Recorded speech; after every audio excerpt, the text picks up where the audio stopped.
Russia slams Emmanuel Macron for his remarks, says Moscow remembers Napoleon's fate. Russia on Sunday slammed France President Emmanuel Macron over his remarks about wanting to see Russia defeated in the war against Ukraine and reminded him of the fate of Napoleon Bonaparte while accusing the French president of duplicitous diplomacy with the Kremlin. Macron had told paper Le Journal du Dimanche that France wanted Russia to be defeated in Ukraine but had never wanted to crush it.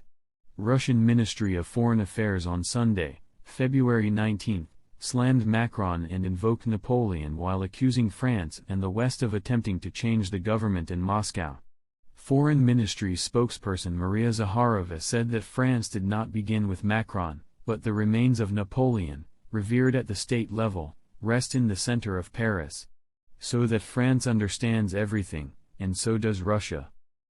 Zakharova said Moscow still remembers the fate of Napoleon Bonaparte and accused the French president of two-faced diplomacy with the Kremlin.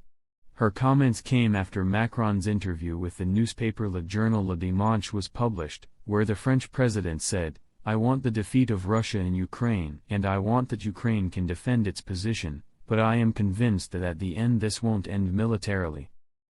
He added that he doesn't think that Russia would be defeated completely or attacked on its own soil. He said, "These commentators want above all to erase Russia. That has never been France's position and it will never be."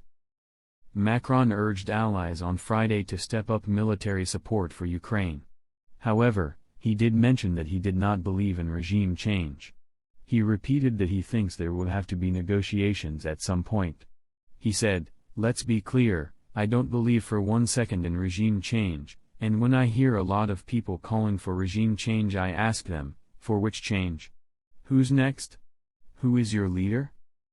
Russia picked up the regime change remark and said that it showed the West had engaged in discussions about regime change in Russia. Macron had faced criticism also in the past when he urged to follow diplomatic channels to end the war and repeatedly sought meetings with the Russian leadership. He remained a staunch supporter of Ukrainians while speaking at the Munich Security Conference on Friday, and repeated his call to strengthen our support and our effort to help the Ukrainian people and army's resistance and allow them to carry out the counteroffensive. இந்த NTN YouTube சேனலை நீங்கள் share பண்ணுங்க, subscribe பண்ணுங்க, like பண்ணுங்க. Wish you all the best.